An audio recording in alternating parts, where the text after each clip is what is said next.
between the segments. Oh, no, I think now it's like 2 minutes. Landon, you just want me to let me know when to go live.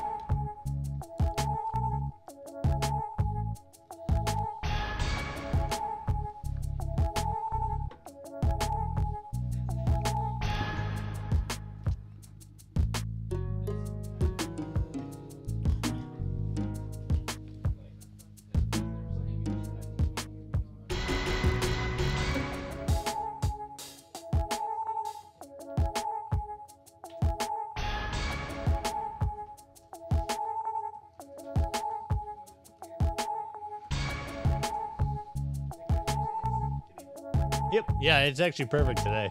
Thank you.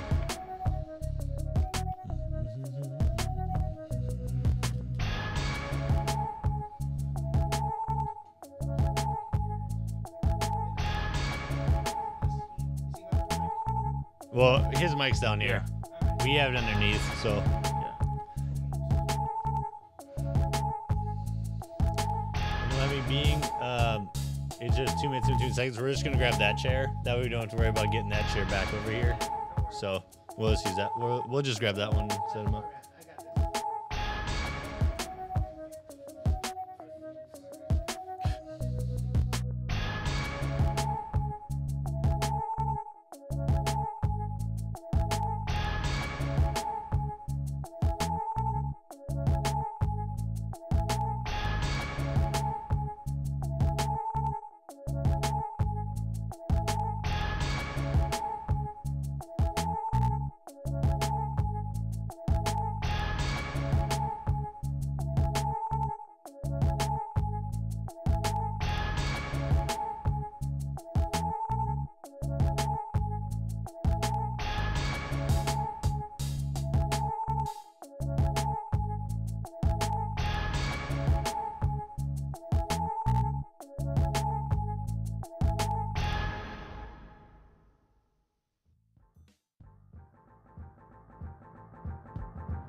This is Border Battle with King and CJ.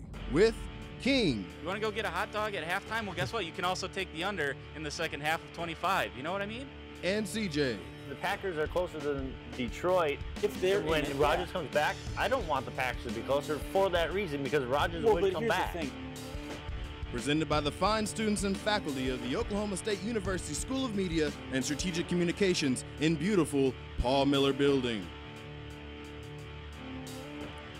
broadcast live on KXZY OSU Student Radio. And now, live from Studio 318, it's Border Battle with Jordan the Great King and CJ the Viking Notch.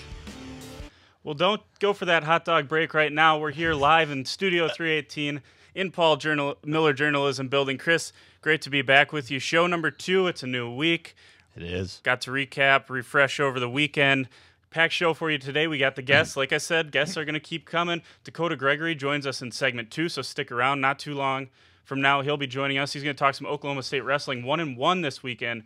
Maybe not the weekend they were hoping for. But, Chris, we're going to start out. It's Super Bowl week all the way back in August. Yep.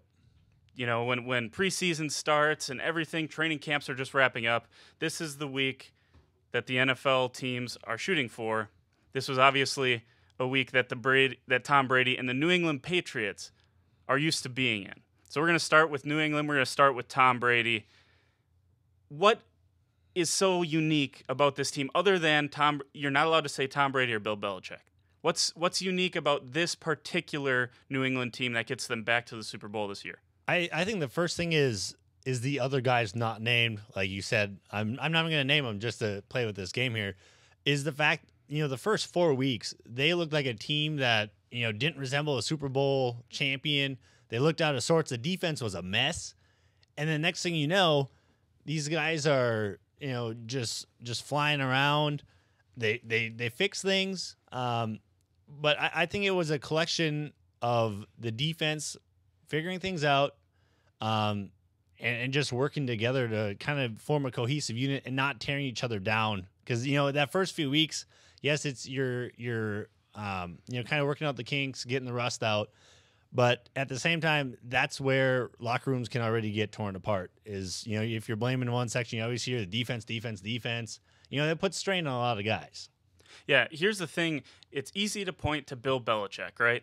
Here's something that I don't think a lot of people don't point to, but if the Patriots are not quite as good next year, they're going to be pointing to a lot. And that's offensive coordinator Josh McDaniels and defensive coordinator Matt Patricia. I think Matt Patricia is one of the most underrated coordinators, assistant coaches in all of sports, let alone football, all of sports. I think he's one of the most underrated assistant coaches. I think the Lions, who it looks like he's going to be their next head coach, I think they're getting a gem.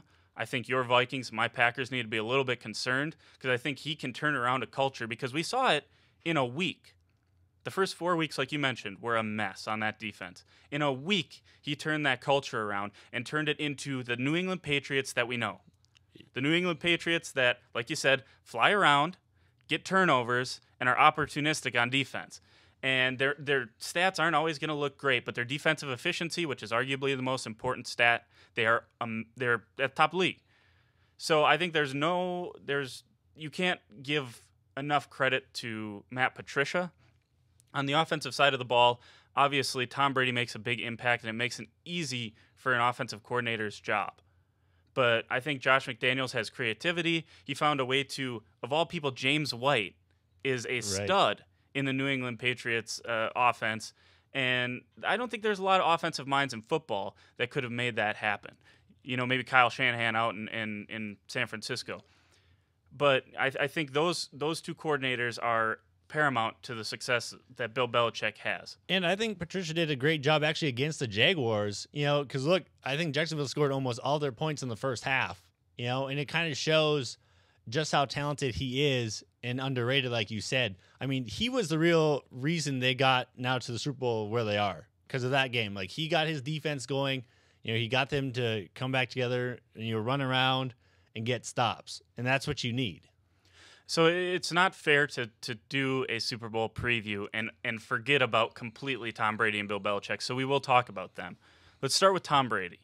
He's the greatest of all time. I think you can make an argument he's the greatest sporting, from a leadership position standpoint, any sport, one of the greatest of all time. You look there at his all-time rankings of stats, playoff games number 1, passer rating number 3, touchdowns number 3, passing yards number 4, and you do that over the course of 18 years or whatever it is now. It's not like it's not a smaller sample size. Rodgers' passer rating is 100 some ridiculous number, 103, but he's still got probably double or half the career that Tom Brady has. So it's just impressive, the longevity of it. He looks better than ever. He looked like a couple years ago like he was on the decline. And we'll get to another athlete that made an incredible resurgence later in this show. But I think Brady has made an incredible resurgence. And the reason we aren't talking about it is because he's been so good during the entire part of it. But you got to remember, there was a span of like 6 or 7 years there where he didn't win a Super Bowl. Right. And now they've been to 3 of the last 4. It looks like they're going to win back-to-back. What makes him so special? I know we're talking just Brady, but I think it's his chemistry with Coach Belichick. I think that's where it goes. I was reading actually an article earlier today from ESPN about, are the Patriots better with Brady or with Belichick? Who's really the thing? But it's like they go together so well. That's like, you can make your cases. Belichick still did very well when Brady was out with his torn ACL and when he was suspended for the Deflategate thing. He still, I think he had like a 68% win percentage with quarterbacks not named Tom Brady. But I just think it goes to show his commitment to the game, that he still loves the game at, 40 years old. He's playing, some of his best football, and he's in his 40s. Yeah, you have to love the game to roll out of bed at the age of 40 and still want to, face guys like Malik Jackson bearing down and hitting you as hard as he can. Here's the thing, though. You said they go together. Brady is more important than Belichick. You think, all right, Brady is... You betcha. Bill Belichick has won, I can count on zero hands how many playoff games he's won without Tom Brady. How many Super Bowls has he won without Tom Brady? 2, as an assistant. As an assistant, so that doesn't count. As a head coach, who's more important to this organization? It's Tom Brady. He actually does have 1 playoff win when he was with the Cleveland Browns back in '95, I believe it was. Again, that's not the point here. But I'm just saying, he still actually has 1 without Tom Brady. That's not the point here. Who is the more important to the New England Patriots? Not the Cleveland Browns, not the Pittsburgh Steelers, not the Jets when he was the coach there for a day. Who is more important to the New England Patriots? It's Tom Brady. And you're going to have a heck of a time trying to convince me otherwise. Would Brady be this successful without Bill Belichick? No. But is he more important? Yes. When you look at all 3 of these people, of the people that between Belichick, Brady, and Robert Kraft, the 3 people that they always point to of building this dynasty, who's the most important one? Maybe Kraft because he puts up all the money, but it's Tom Brady because of what he does between the lines on Sundays. See, I don't even consider Kraft to be like up there. Like, I get it, he was the owner and he deserves some credit, but I'd still be a Belichick Brady thing more than Robert Kraft, to be honest. Well, the reason Kraft's part of that conversation is because he inserts himself into that conversation, and that's probably not fair either. But I mean, a lot of owners do that. You gotta understand Jerry Jones. See Jerry Jones, yeah.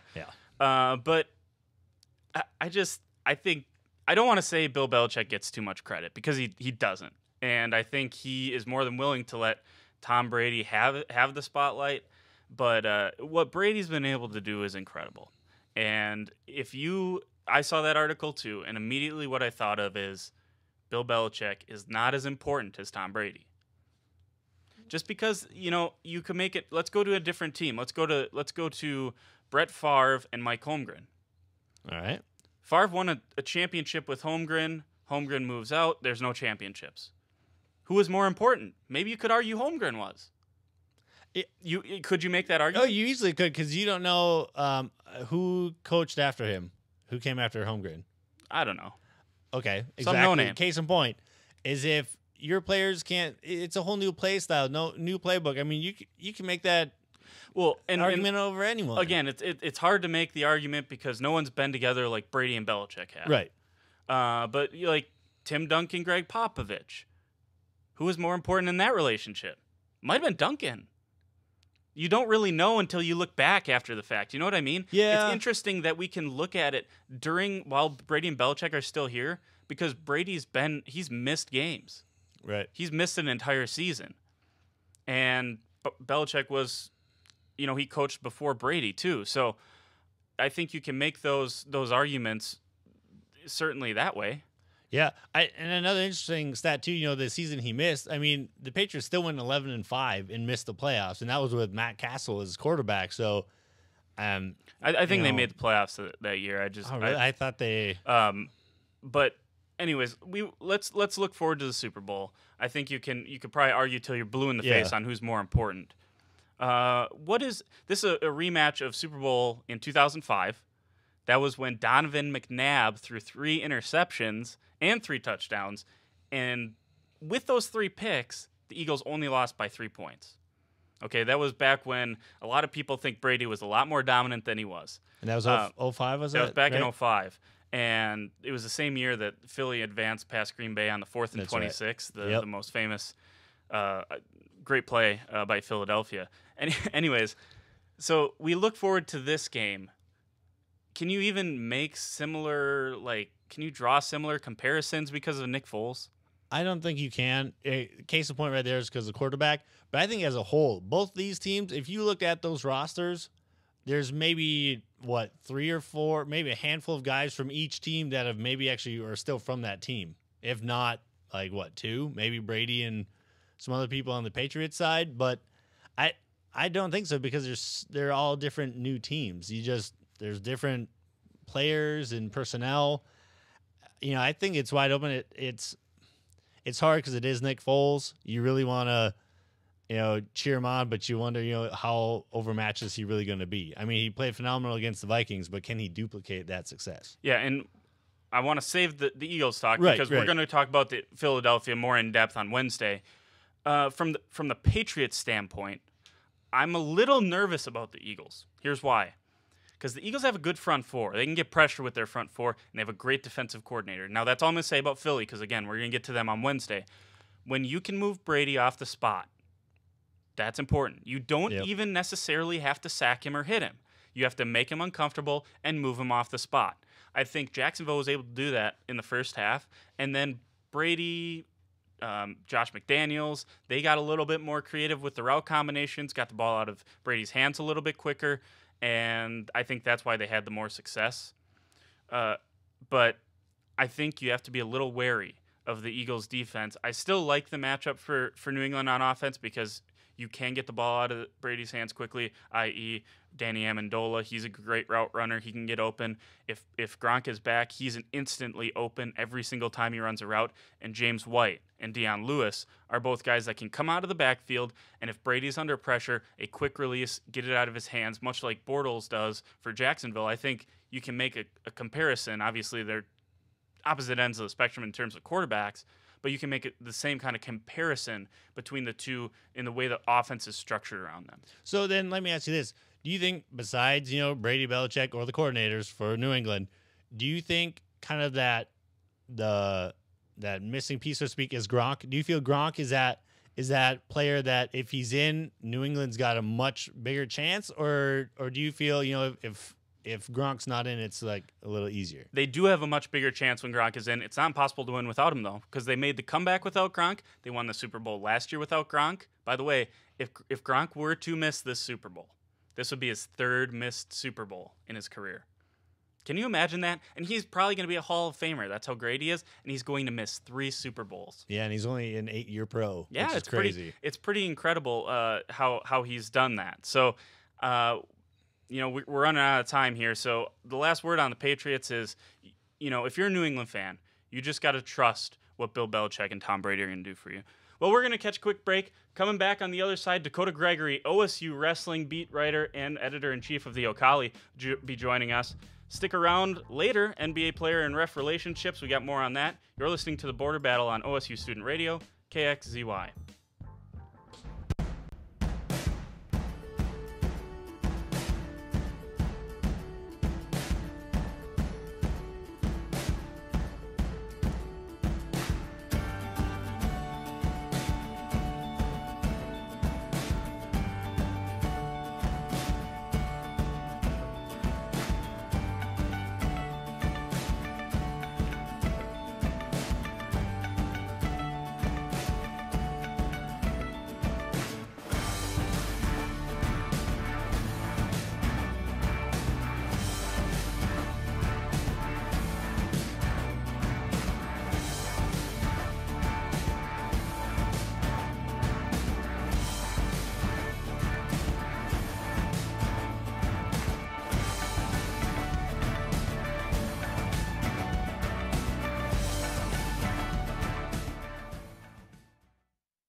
Welcome back in, folks. Studio 318 in the Paul Miller Journalism Building. We're back here talking some OSU wrestling with Ocali editor-in-chief and wrestling beat reporter Dakota Gregory. Dakota, thanks for joining us today. We appreciate it. I was glad to be with you guys.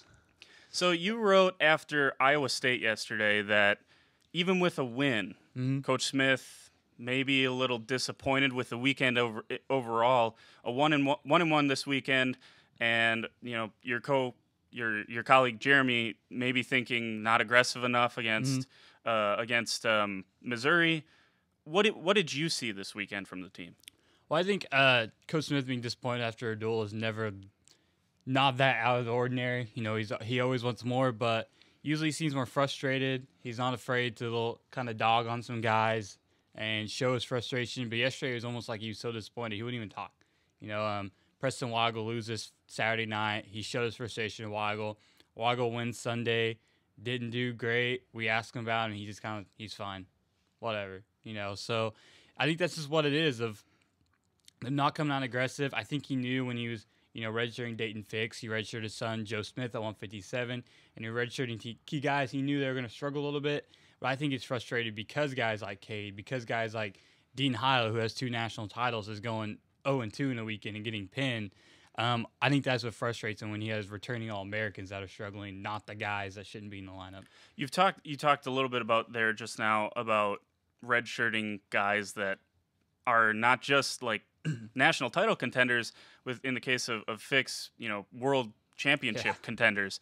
When you're redshirting guys like that, what is the point of it? I guess is this stacking up to be better in the future, or what is this? I would say it's dead for the future. We asked him beginning of the season. He said it's for the future. I think when you have teams like Penn State and Ohio State's really really good this year, I don't think he saw they had a chance. I mean, that's just Dean Heil in reality was their only national title contender, and now you see them even have one national title contender on their team. So why waste a red shirt on Dayton Fix, excuse me, when you have a guy like Nick Piccinini who was an All-American last year. Let him have his extra year, maybe get an All-American again, and save Dayton, give him that extra year because Dayton Fix is a guy that can win, 4 national titles here. So why ruin, a guy who could have the best career in OSU history, other than maybe Pat Smith. And so I think that was his, he was looking at long-term. I think he's a guy who goes year to year in his contract. He signs a new contract every year. So I'm starting to think he's at the point now where he gets a natty, he gets out. So maybe he's just building that. Maybe he's hoping he gets that national title with his son before he heads out. Interesting. That's an interesting interesting theory. I like that. You mentioned Preston Weigel. He, kind of struggled this weekend, and his loss ended up essentially clinching the Mizzou win, or the Mizzou loss for OSU. What was it with him this weekend? What was he just not a weekend? Or I mean, it seems like they got a couple significant players right now, or wrestlers, in slumps. Yeah, I don't know. I mean, we even asked what's wrong with Dean and guys like Weigel and coaches. I don't know. He said something about they're focusing more on the outcome than the actual performance, worrying about just getting the win, and kind of he wants them to show dominance and prove you better than them guys. With Weigel, I mean, that was his 7th match. He wrestled match 6 and 7 this weekend, so it may have been of him not fully being in the groove yet. It's not like he lost to a slouch. There's a guy he was supposed to probably beat, but he didn't lose to an unranked guy or anything. So it may just be some of that, getting rust, finally get some competition. A guy who's good, he wasn't ready for it, and that's kind of what Coach mentioned is maybe he's not quite as good as we thought he was right now. He needs still some to work on and some rest to get off. So talking about more struggling wrestlers, 184, we had Keegan Moore. He lost 2-1 actually in the final seconds, giving up a stalling point against Mizzou. And then, then coach goes and puts Andrew Marston in against Iowa State, where he, comes up with a victory, 11-8 decision. What do you think coach's reasoning was for really doing that? Was it to spark more to kind of get him back on track? Was it to give some other guys a chance? What was coach's reasoning for doing that? I think it was more to, give Andrew Marsden a chance that way. I think he was pleased with Keegan Moore. He's going in the final seconds tied 1-1. You give up a stalling point. That's the opposite of what Coach Smith wants. He's all about aggression, going for the points. So he wants, if anyone's going to get a stalling point, he wants the other guy. He wants his guy to be the one trying to score and get that win. So I think he was obviously disappointed after the duel.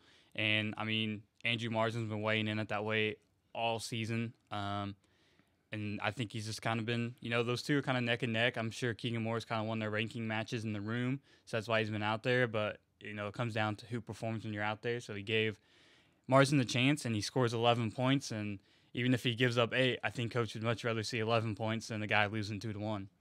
You talk about Coach Smith, a guy that in his own right was a pretty dominant wrestler over the course of his career, I would say. Is that where this comes from? I mean, this he wants them to be aggressive. A win is not a win unless you are dominating, you're staking down and pinning guys, and unless you're truly dominating, it's not really a win that he's pleased with. Is that where that all comes from? I think so. That, and I mean, he knows they're after Penn State, they're after Ohio State, and he always says, I remember, I think it was 2 years ago, they thumped OU, and I think they lost like 1, and it was one of their biggest victories against OU. And he said, we wrestle like that, we won't beat Penn State.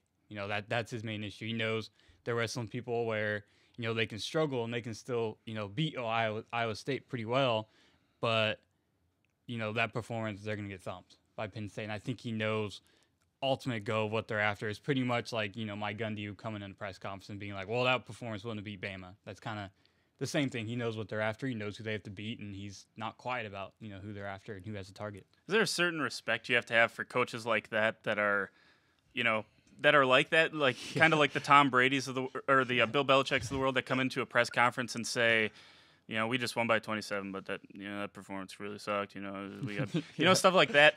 Nick Saban. I mean, the rat poison comments that he had earlier this year about being number 1. Is that kind of like the same mold as what John Smith is to this wrestling program? I would say, yeah. I mean, nothing doesn't seem like anything's ever good enough. This is my 4th year in the beat, but my first year in the beat, I'm like, oh wow, they're so good today, and then coach would be like, I don't like it, and you're just like, oh, okay, and you're expecting to write this positive type story or a comeback win story, and he's like, nope. And so it's funny because we throw stuff out there and fans are mad. It's like, oh, you're always hating on the wrestling team. I'm like, well, we're not. We're just putting out there what Coach Smith says, and he's always hating on the wrestling team. But yeah, I mean, it's crazy to think. We were talking yesterday while we were waiting after his press conference. We were waiting to talk to Chandler Rogers, and Jeremy and I were like, can you imagine being Joe Smith though? Like, he always wants more from his wrestlers. Can you imagine being his own son the whole life, being like, oh, his freshman year he was an All-American, and we were at the wrestling banquet, and he was like, oh, Joe Smith, All-American, but he got 7th place. We don't put 7th place trophies up in our household. Wow. Like, okay. So it would be hard to wrestle for him, but definitely be hard to be raised by him.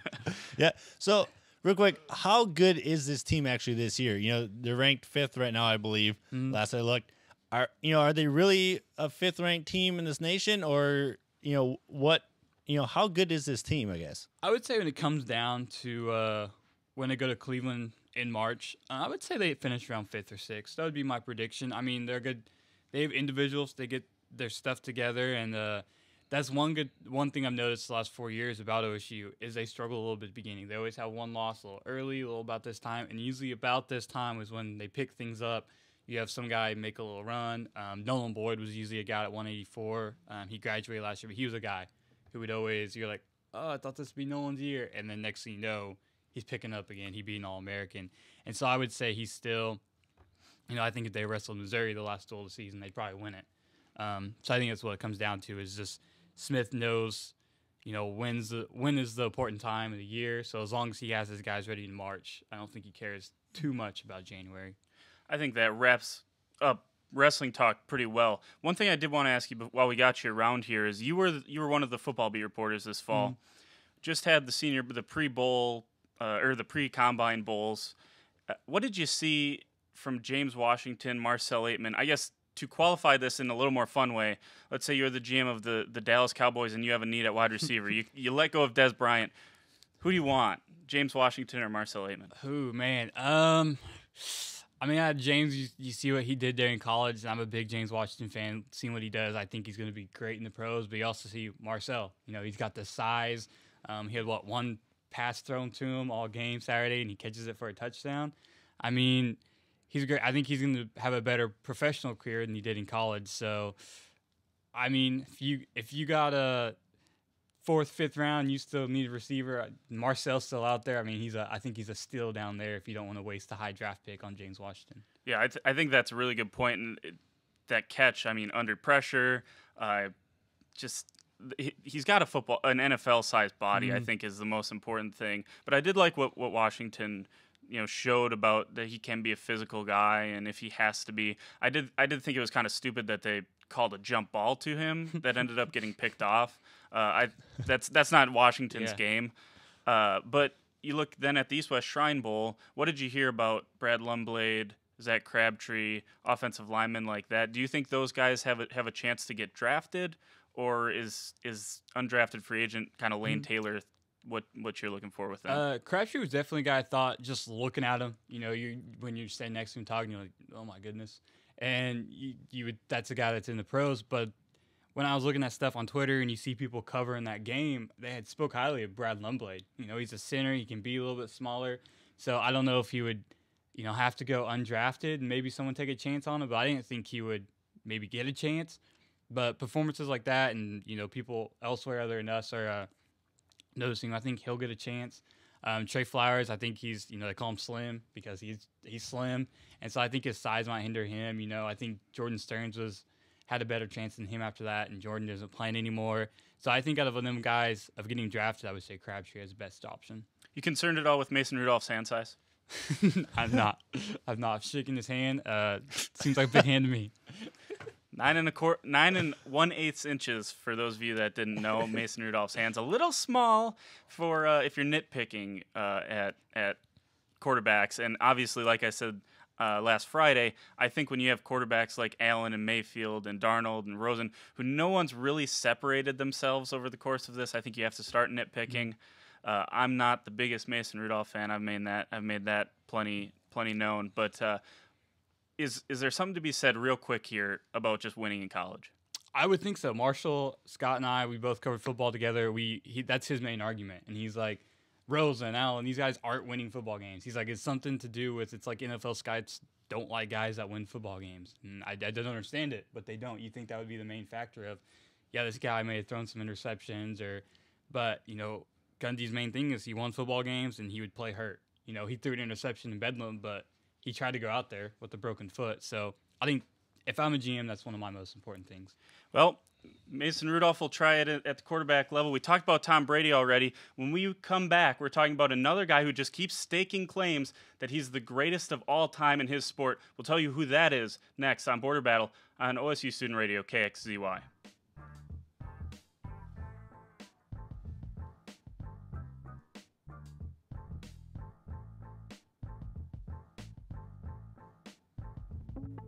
Hi, I'm Gina Noble, and I'm the mayor of Stillwater, Oklahoma. Stillwater, Oklahoma is anything but still. We are a vibrant community, and we are conveniently located near Oklahoma City, Tulsa, and Wichita, Kansas. We're the home of the Oklahoma State Cowboys, and we serve as the cultural, economic, and athletic hub for North Central Oklahoma. In fact, several Quality of Life magazines have recognized Stillwater as one of the nation's 100 top places to live and one of the best places to golf. Established in the land run in 1889, Stillwater is a safe, vibrant community. It boasts a great educational system from K through 12, all the way up to our world-class university, Oklahoma State University. We have an exceptional downtown with a strong entrepreneurial spirit, numerous city parks and trails, and our medical resources are second to none. Stillwater is a wonderful place to begin your career, to start a business, to raise a family, or to retire. We invite you to visit Stillwater because we are anything but still.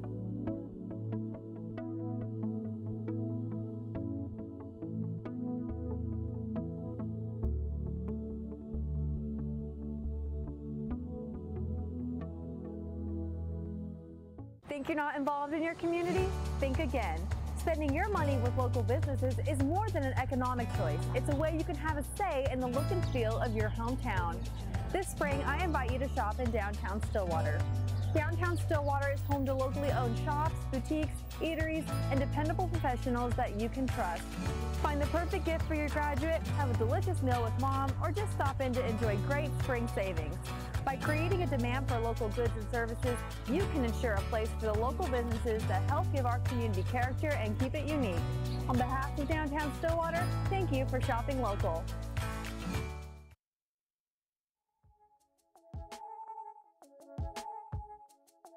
Into Studio 318 here in the Paul Miller Journalism Building. This is the Border Battle on KXZY Student Radio. Chris Notch with me. Chris, we're seeing there the highlights of Roger Federer winning his 20th Grand Slam of his career down in the Australian Open. Is he the greatest of all time? I'm going to make it simple on you. For men's or women's or like all together? All together. I don't know. I'm going to say no, just because you got to look at like Margaret Court. She's all-time winningest with 24 Grand Slams for singles. I mean, you got to look at Serena Williams. Both those ladies are both hit the 20 Grand Slam club along with Steffi Graf. I don't know. For men's, yeah, I would claim him as the best, but overall, the competition is just too stiff to me, especially with Federer only hit this mark when he was 36. Everyone else, you have Margaret Court did when she was 28. She got her 20th career. Steffi Graf was 27 and Serena was 33. It's one of those things. I can't say he's the best overall. For the guys, yes, but overall, no. I guess I don't understand this argument at all. I'm actually on the other side of it with, okay, these people all won their 20th younger. So that means it's less impressive that you win it when you're older? He continued to, let's remember, he turned 36, and then he won 3 more. Right. My thing is yes, it's great that he won it when he was older. In a sense, it's like the Tom Brady type of argument here. Yeah, there's an incredible resurgence. Like we talked about earlier. Great. But also, his window, where actually is it? I mean, granted, yes, look at Margaret Court. She only got 4 more, after she hit 20, and she was only 28 at the time. So, the drop-offs could be anywhere. I don't, because it's later. I applaud him for getting it when it's later. That's great for him. It goes to show how good he actually was as a tennis player. But I can't say he's the best. I'm a huge Serena Williams fan though. Well, that's what's so impressive about it, though, in my opinion. And by the way, I've never been a Federer fan, but I don't have to be a fan to admit that he's the greatest of all time. And the resurgence that we've seen from him. We'll pull up his stats here. Look at his stats. For the men's, open era records, 302 weeks as world number 1, 237 straight. When you look at that, that's about 4.5-ish years, almost 6 years of being the world number 1 in a row. And I suppose it's actually closer to 5 years. But regardless, you look at him and the dominance over if you can pull up his stats against other world number 1s. He's got like a 65% winning percentage against all the best players ever, and that's also with like a losing percentage against Djokovic, because Djokovic came around when he was aging, and like there's all of these guys that like he had so many disadvantages with, and he's actually outperforming them. Right. Well, yeah. I mean, there you made a great point, because it was the big 4, like you said. It was Federer, Andy Murray, Nadal, and Djokovic. We're gonna put Andy Murray in this conversation. Hey, back when they were all like around the same prime area, so to speak. Yeah, I'd put him in there. Maybe not at the top of Nadal and Djokovic and Federer, but he was still there. But to me though, too, Nadal also got the better of Federer at times as well. Granted, yes, I was actually going to bring this up, because in the men's conversation, you have to take this into account.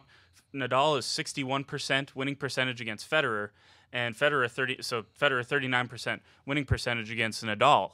So that's an important thing, because you look at those two, and they battled for whatever it was, probably 7 years straight. Yep. And it seemed like for a while there, every single major was coming down to who would win it between Nadal and Federer, because Djokovic wasn't quite around yet. and they were just the two most dominant players on the planet. Yeah, and that's all they talked about with the Australian Open here too. Is they predicted right away until Nadal unfortunately went down with an injury that they were in that same thing of, oh yep, it's going to be Federer and Nadal. Who's it going to be this year? Yeah. So after, as they can see now, Federer broke down and cried after this. As obviously it's a big milestone for him, and he's just continuing to set records. A lot of people now speculating, is this it for him? Or does he make maybe another run at this? What do you see? I mean, did you watch that performance yesterday? Because I watched about the last 3 sets, and it looked like he kind of had some mental and physical lapses there that you haven't really seen from Federer. They weren't Federer-esque, if you will. And he really had to grind that one out. And if he retired, I guess it wouldn't surprise me. No, yeah. I didn't watch any of the last 3 sets or anything like that. I did watch his speech. And just from watching that, I really felt like he's going to take some time to think about this. At 36, I know he said he still has a love for the game and he loves making his parents proud. But yeah, at the same point, like you said, if you have mental lapses, that kind of thing, he's at that point where he really does have to think, okay, is this time to hang it up? If he comes back, I feel it'd be for maybe a year or 2, and then I think he's just gonna be done. But the thing is, do you want to end on a high note, or do you want to try and and go for more? Yeah, it's kind of that argument, Brett Favre argument, so to speak. Retire a hero or live long enough to see yourself throw an interception in the NFC Championship game. That type of argument for your Minnesota Vikings. But Federer, if for those people that didn't watch this, you need to go catch some highlights of this game, because the last set, the 5th set, was incredible. That's tennis that you could see how hard he had to dig for it and how much each point meant to him, and he was just outclassing his opponent. And to be able to do that at 36 and however many days, he's the 2nd oldest to ever win a Grand Slam title, that's impressive. Any way you slice it, that's impressive. And he won me over a lot more yesterday, because it used to be like, if you're a Nadal fan, you can't be a Federer fan, and I was always a Nadal fan. And he won me over big time yesterday. It was pretty incredible what he was able to do and just continue to dominate this sport. And for my money, the greatest of all time. Like I said before, But for men, if we're only talking men's, he's your best? Oh, yeah. For men's, flat out. I've always been a huge fan of Federer's, even when he first came into the league playing tennis. Yeah, so for men's, yeah, I have him outright. Yeah, it's incredible. It's incredible to look at him since about 2004. So that's 13, probably like 2003. So about 14 years ago, 15 years ago now going on. He was first started to crack into that top 2 or 3. Yep. He's still there. Yeah. He's still there. He dropped off. He had a drop-off like we talked about, that middle-of-the-career drop-off. He was like 10th, 9th and 10th. I don't think he ever slipped outside of the top 10, and then he comes back and makes this run again. That longevity in any sport is incredible. We talked about it with Brady. Yep. I think it's the same exact thing right here. Yeah, you're totally right. All these kind of sports, they're very, they take a lot out of you as an athlete, especially tennis, because you're changing directions left and right. People are hitting serves that are 113 miles an hour. Yeah, so you don't got them for everyone, but you got them for men. I got them for both. Well, we'll be right back. Why are there so many ejections, technical fouls, coaches storming referees in the NBA? We're going to talk about what the NBA is going to try to do to fix it. We're going to explore that next on Border Battle on KXZY.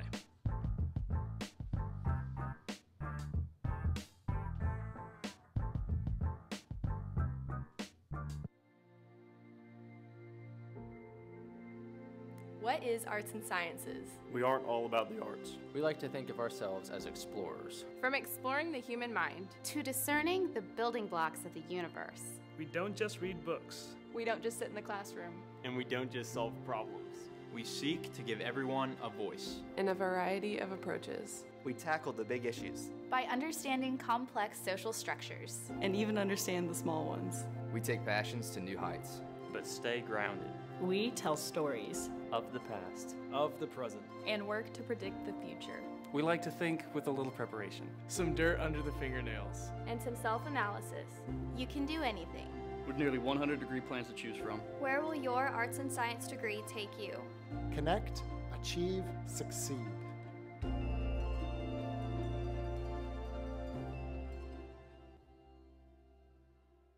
To our neighbors and friends, we come to you today to let you know what's on our hearts. Because you're the reason what we do is so much more meaningful than a job. The reason we believe in the power of investing in tomorrow and the power of community. So this is simply thank you.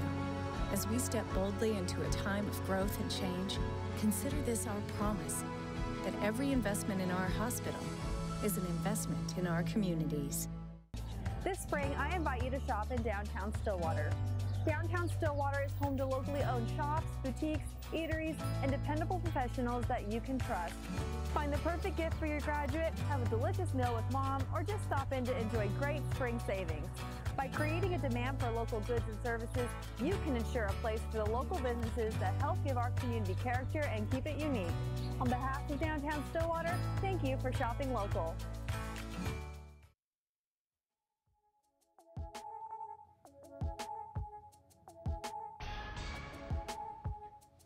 Welcome back in Studio 318 in the Paul Miller Journalism Building here at Oklahoma State. You're listening to The Border Battle on KXZY Student Radio. I'm King. He's CJ. Also, you can find us Suddenlink Channel 112 or on YouTube Live. We got that link to our Facebook, which is facebook.com/borderbattleshow. You can find the link there to our YouTube page, and you can watch live there. So thank you to everyone watching on YouTube and Facebook and everything. We had a great outpouring after the last show. We appreciate it. Stick around. We'll keep you updated in the sports world. Chris, something I think that we both lights a fire in both of us is the NBA and some of these tensions.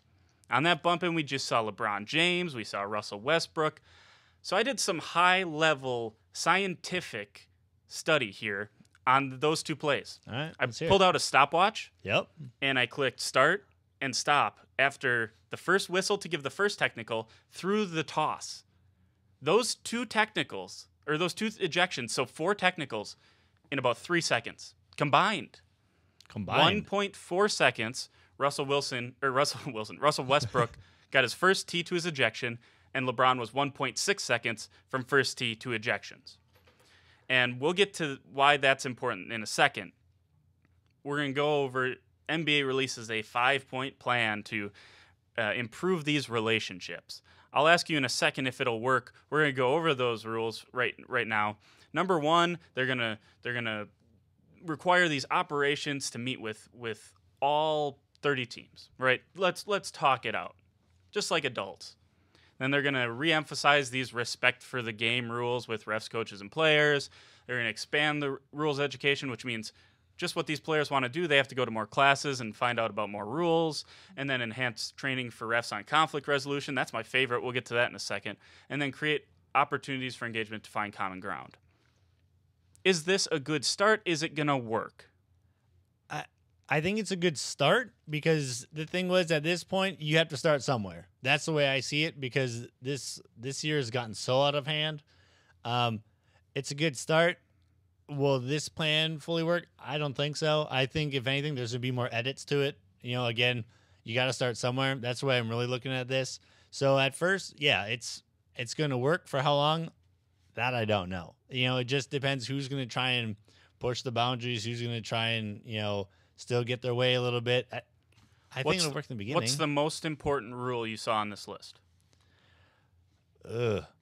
I would have to say almost, and I know we talked about this with not, having to go to more classes, but I think just meeting with the 30 teams and everything, kind of sitting down, hashing it out. I think that's going to be what's best, because that's, again, to go back to what I said before, that's where you got to start. You got to hash things out, start fresh.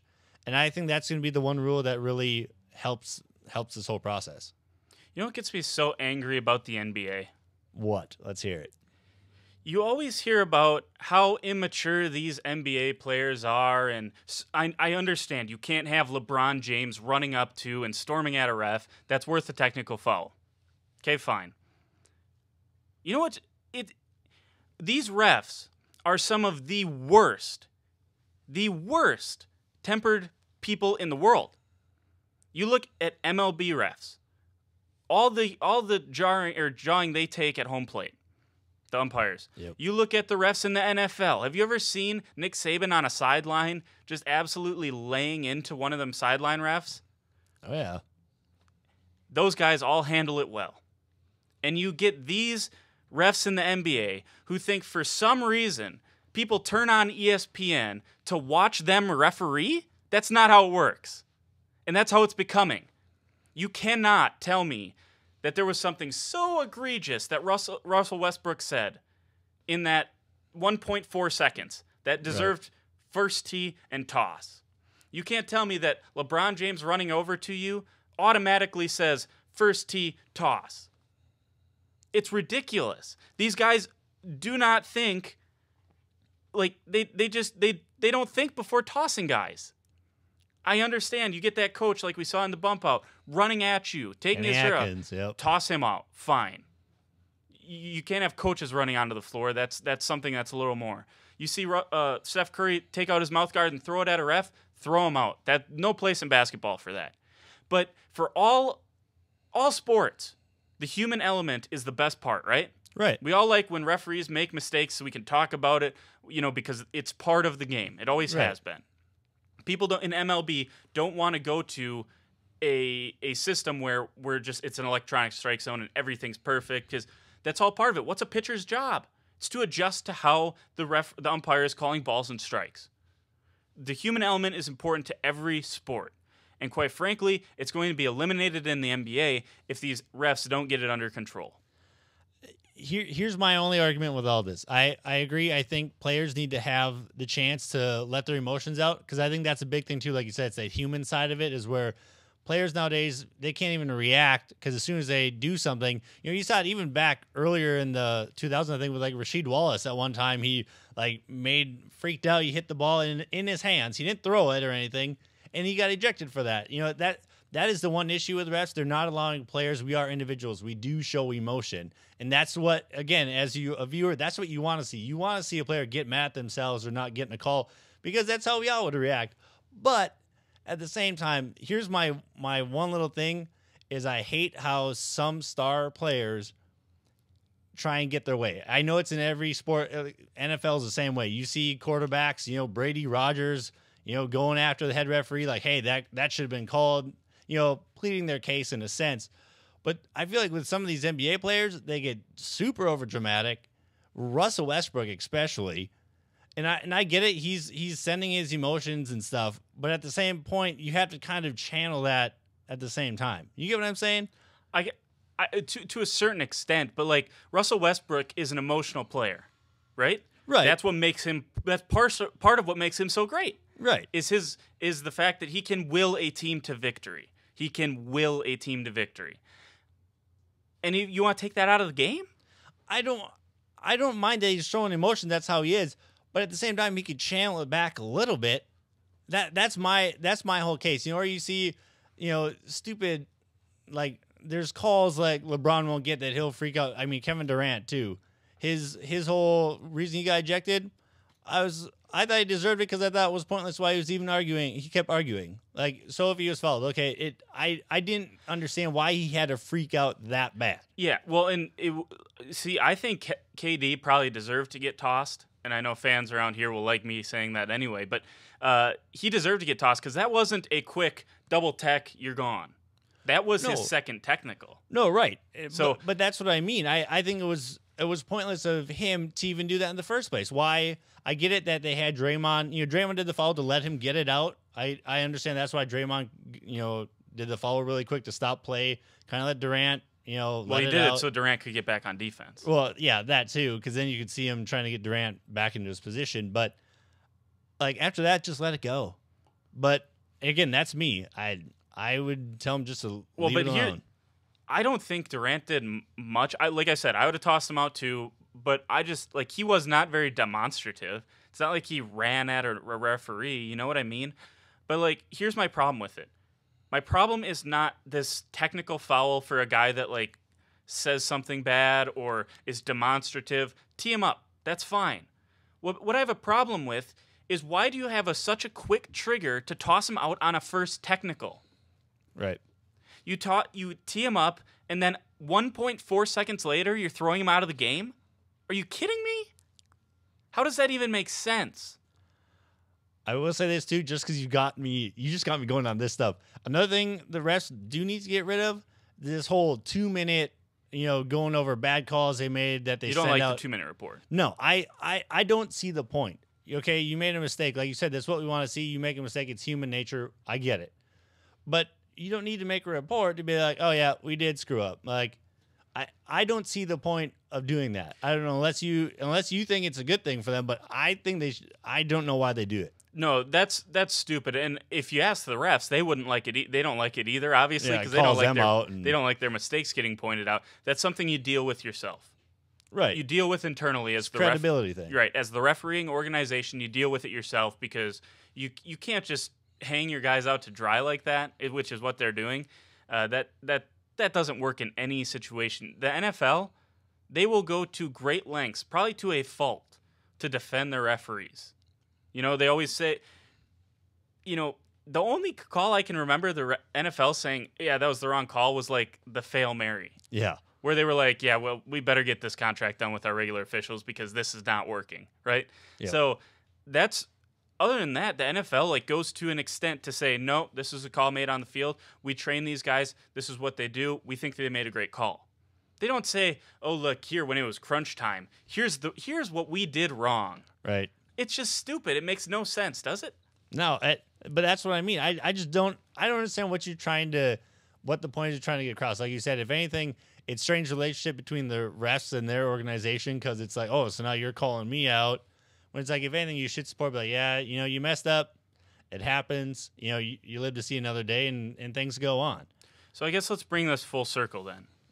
Do you see all this meeting time, the NBA saying they're going to meet with their refs to tell them, cool it, handle situations better, to tell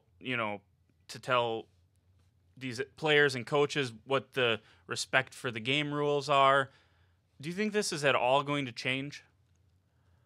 Like, change the outcome of everything? Yeah. Do you think we're going to all of a sudden see technical and ejection numbers decline? I think it will, maybe at first, because if anything, now refs going to have to step back and before they make the call super fast and think, oh wait, am I allowed to do this? Am I going to get are they going to look at me like, oh, you made a bad call again, like you should have waited? If anything, I think they're going to stop at first because I think refs are going to have to adjust. I think if anything, they're going to have to really adjust their rules to really rethink this over. But then I think it might just go right back to where it was. I think like I said, it'll go down at first because it's going to be a trial process. Refs are going to try and refeel the game out, so to speak. And then I don't know if it'll last, though. Well, here's the thing that I think you can't legislate out of basketball, and we talked about this a little bit with Russell Westbrook. You cannot legislate out emotion. That is the funnest part of NBA basketball, is the emotion. When you get a team in Game 6, when you get Draymond Green in the finals kicking someone, yes, he should get suspended for that, but is that also not some of the greatest television for your product? Right. Watching guys that are willing to go outside the bounds to try to will their team to victory, I think you cannot legislate out the emotion of the game. I think that is dangerous. If you do that, and you are towing a fine line if you start to say players need to stop what they're doing. Because the refs have, in my opinion, the refs have just as much of fault in this situation. Oh, for sure. So I mean, I don't know if it'll help, but we'll see. The looks like a lot of these meetings are going to be done over the All-Star break. We'll see. The other news out of the NBA was that they're actually going to improve the salaries for the All-Star game. It's like you get $100K now if you win or something like that. I don't think that's necessarily going to make the game better. Real quick, we're running down here, but real quick, I wanted to get your take on this. Who has the better team? Who drafted the better team? I'm gonna have to go with James. Yes. LeBron James. Yeah, that's who I'm gonna go with. LeBron James. Yeah, I think he did too. Even though Steph got my boy Giannis, LeBron got Kyrie. Kevin Durant, Russell Westbrook. He got arguably the best point guard, Russell Westbrook, as his bench bench point guard. So, but look, LeBron James had an advantage because he's been playing GM for the Cavaliers for the last last 8 years, right? I think the funny thing would be too to see how, it's funny, you have Westbrook and Durant, and you have Kyrie and LeBron all on the same team, all on different teams now. It'd be interesting to see how they kind of work together. Yeah, I was thinking that was something that maybe LeBron did on purpose too. But we're gonna wrap it up here. Thank you so much for joining us. Tune again on Wednesday. We're gonna break down the NFC side of the Super Bowl, that being the Philadelphia Eagles, and much more this week, including some OSU basketball teams. Big week for them, both men's and women's. For CJ, the great crew we have here in Studio 318, I'm King. Thank you so much for joining us on Suddenlink Channel 112, YouTube Live, and on OSU Student Radio, KXZY.